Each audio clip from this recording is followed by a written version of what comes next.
એટલે ધીરજ બાપુ બોલે છે, મન સમજાવે તે નરવું, મન સમજાવે તે સ્થિરતા પદમાં ઠરિયા, નિરાંત નામ ગુરુ તર તારણ, એ ભવજળ તરિયા. નિરાંત બાપુ શું કહે છે? એ નામ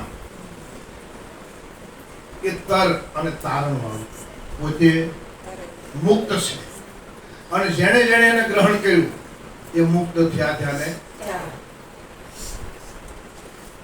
એક નદી હતી ને, નદીના કિનારે એક લોખંડનો ટુકડો પડ્યો હતો. લોખંડનો ટુકડો પડ્યો હતો, ઘણા સમયથી પડ્યો હતો. એટલે પેલું લાકડું પડ્યું હતું, પણ લાકડું પાછું આ કાંઠે જાય, ઓલે કાંઠે.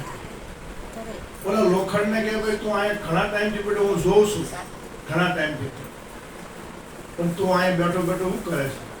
ત્યાં કે હું વિચાર કરું છું. કે શું?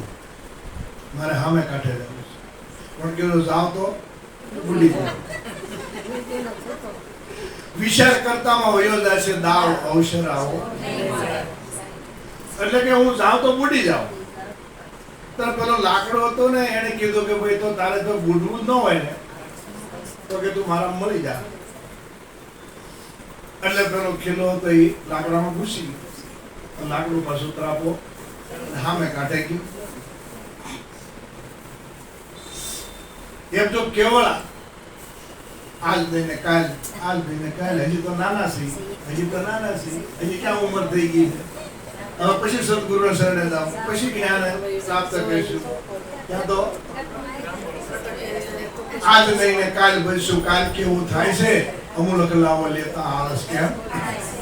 એટલે જાગતા રહેવાનું. આપણે કાઠિયાવાડની અંદર જ્યારે હજી અત્યારે હાલ પણ બેનો દીકરીઓ હોય, એક ઘરે બે દીકરી હોય, ત્રણ દીકરીઓ હોય, તો નાની દીકરી હોય, મોટી દીકરી હોય, તો લગ્ન પ્રસંગ સાથે કરે.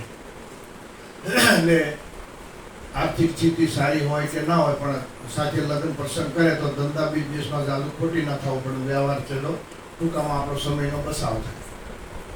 એટલે મોટી દીકરી હોય ને એને વળાવવાનું સાથે રાખે, નાની દીકરીઓ બે હોય અને વરસદીનો 2 વર્ષનો વાયદો. એટલે એવી રીતના મોટી દીકરીને વળાવી દીધી, 2 દીકરીઓ નાની હોય તો એ ઘરે 2 વર્ષનો વાયદો માર્યો. 2 વર્ષનો વાયદો માર્યો પછી તૈયારી કે હવે આ વર્ષે તો 2 દીકરીઓ થયું કે અમારે તો જવાનું છે સાસરીએ, અને પિયર પક્ષમાં ગઈ. એટલે દીકરીઓ તૈયારી કરવા માંડી. એક દીકરી જાગૃત હતી, સજાગ હતી, એટલે એમણે કરિયાવર તૈયાર કર્યો. જે સમય વળાવવાનો હતો એ સમયની તારીખ હતી. એ તારીખ આવી ત્યાં મહિનો 15 દી વહેલા અગાઉ કરિયાવર તૈયાર કરી નાખ્યો. અને એક બેન હતી ને, એ કે હજી તો 15 દીની વાર છે ને, હજી અઠવાડિયાની વાર છે ને, હજી તો 2 દીની, છેલ્લા કે 2 દીની વાર છે ને. પછી ત્યાં દિવસ આવી ગયો તો એ કે હજી તો 2 કલાકની વાર છે, અને કે હવે ટાઈમ થઈ ગયો છે. એટલે જે દીકરી તૈયારીમાં હતી, તૈયાર કરેલું હતું, એને 15 મહિના પહેલા એની ચિંતા પછી દૂર થઈ. અને જે દીકરી હજી તો વાર છે ને, હજી તો વાર છે ને, ત્યાં સમય આવી ગયો કે હવે. અને એ જયારે કરિયાવર થોડોક બાકી રહી ગયો એટલે એને ચિંતા થઈ કે આ મેં અગાઉ ત્યાર કર્યું હોત તો સારું હતું. એમાં યમના દૂતો આવે, કાળ આવે કે એની પહેલા જાગી જાય તો ચિંતા થાય એવું. પણ જો અગાઉ કરિયાવર ત્યાર ન કર્યો એટલે મારે તમારે બધાને હારે જવાનું, સાસરે જવાનું છે બધાને, અને બધાને કરિયાવર તૈયાર કરવો પડશે. પણ જેને અગાઉ કરિયાવર તૈયાર કર્યો છે એને કોઈ વાંધો આવતો.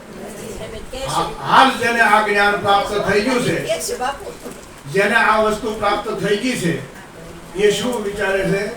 એ તો એમ કે છે કે હાલ આ પ્રાણ છૂટી જાય, અત્યારે હાલ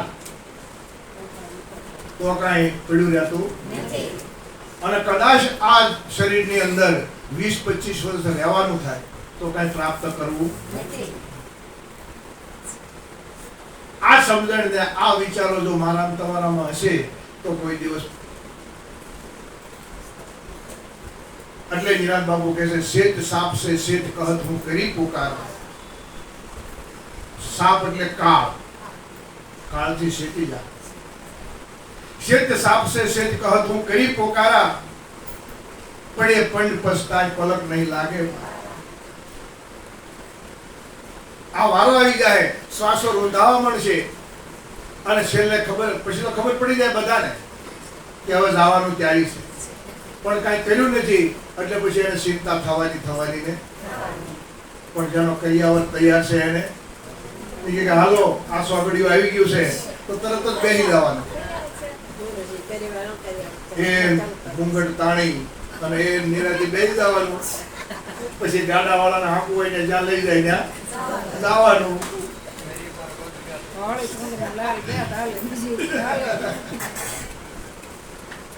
એટલે અને જુઓ એક જીવાભાઈ હતા, જીવા પટેલ હતા ને તે વાડીએ રોજ કૂવા હાંકે ને એવું બધું. પહેલા મશીન તો હતા નહીં, કૂવા હાંકતા હતા. એમાં બન્યું એવું કાંઈક ઓલી ગરેડીનો વરતડી ખડી ગઈ અને ઓલું પૈડું આવતું હતું ને ત્યાં વરત ખડી ગયું. એમ સડાવા ગયા ને ગરેડી તો આમ એઠી હોય એટલે આમ ખેંચીને સડાવી દે, પણ ઓલો વરત હોય ને આમ ઉપર હોય ઊંચો એટલે એ ખડી ગયો. આમ સડાવા ગયા ને ત્યાં બળદિયા થોડા ઘાલ્યા ને કે ઓલું વરત હતો એ સટકી ગયો હાથમાં. અને જીવા પટેલ ગયા કૂવામાં ગયા એટલે પછી આમ જોવે કે હવે નીકળવું કેમ. પછી એક ત્યાં વરત નાખેલો હતો. વરત એટલે કોઈ આવી રીતના અજાણતા પડી જાય ને તો વરત પકડી ચડી જવાનું. એટલે એ પાણીમાં આમ થોડું ખાપતા વરત પકડી લીધો. વરત પકડીને આમ ઉપર જોયું ને એક ધોળે ઉંદરડી ને કાળે ઉંદરડી બે વરત કાપે કે હવે આમાં કઈ સડવાઈ શકું તો, અને જો હું સડવા જાય તો આ વરત કાપી નાખશે તો પાછો હેઠો પડી. એટલે કે હવે શું કરવું.